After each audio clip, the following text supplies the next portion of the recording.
అందరికీ వందనాలు. మత్తయి సువార్త 5వ అధ్యాయం మనం నిన్న 21 నుంచి 30 వరకు చదువుకున్నాం.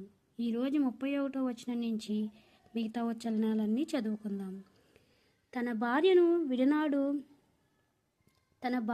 విడినాడు వాడు ఆమెకు పాత్యాగపతిగా ఇవ్వాలని చెప్పబడి ఉన్నది కదా. నేను మీతో చెప్పినదేమనగా, వ్యభిచారణను బట్టి గాక తన భార్యను విడివాడు ప్రతివాడును ఆమె వ్యభిచారినిగా చేర్చున్నారు. విడనాడబడిన దాన్ని పెండ్లాడువాడు వ్యభిచరించున్నాడు. మరియు నువ్వు ఆ ప్రమాణం చేయక నీ ప్రమాణములను ప్రభువునకు చెల్లింపవలనని పూర్వీకులతో చెప్పబడిన మాట మీరు విన్నారు కదా. నేను మీతో చెప్పినదేమనగా, ఎంతమాత్రం ఒట్టి పెట్టుకొనవద్దు, ఆకాశం తోడనవద్దు, అది దేవుని సింహాసనము, భూమి తోడనవద్దు, అది ఆయన పాదపీఠము, యెరూషలేము తోడనవద్దు, అది మహారాజు పట్టణము. నీ తల తోడని ఒట్టు పెట్టుకొనవద్దు. నువ్వు ఒక వెంట్రుకను తెలుపుగా గాని నలుపుగా గాని చెయ్యలేవు. మీ మాట అవునంటే అవును, కాదంటే కాదని ఉండవలను. వీటికి మించినది దుష్టుని నుండి పుట్టినది.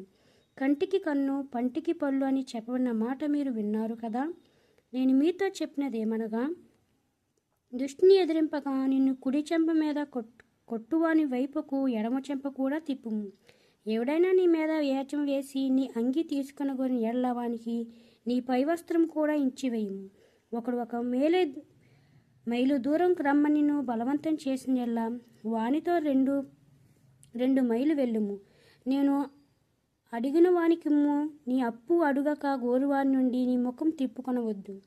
నీ పొరుగువాని ప్రేమించి నీ శత్రువును ద్వేషించుమని చెప్పబడిన మాట మీరు విన్నారు కదా. నేను మీతో చెప్పినదేమనగా, మీరు పరలోకమందున మీ తండ్రికి కుమారులై ఉండినట్లు మీ శత్రువులను ప్రేమించుడి, మిమ్మును హింసించు వారి కొరకు ప్రార్థన చేయడి.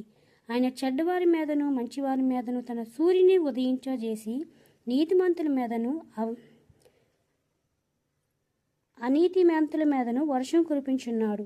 మీరు మిమ్మల్ని ప్రేమించు వారినే ప్రేమించిన ఎడల మీకేమి ఫలం కలుగును? సుంకరులను అలాగూ చేర్చున్నారు కదా. మీ సహోదరులకు మాత్రం వందనము చేసి ఎడల మీరు ఎక్కువ చేర్చున్నదేమి? అన్యజనులను అలాగూ చేర్చున్నారు కదా. నీ పరలోకపు తండ్రి పరిపూర్ణుడు గనుక మీరును పరిపూర్ణులుగా ఉండెదరు. ఈ పరిశుద్ధ వాక్యం దేవుడు దీవించబడునుగాక. మనం ఈ అధ్యాయం నుంచి ఎన్నో విషయాలు నేర్చుకుంటున్నాము. మనకి స్పష్టంగా అక్కడ రాసి పెట్టున్నది. నేను ప్రత్యేకించి మీకు వివరించేది ఏమీ లేదు. మన ప్రతి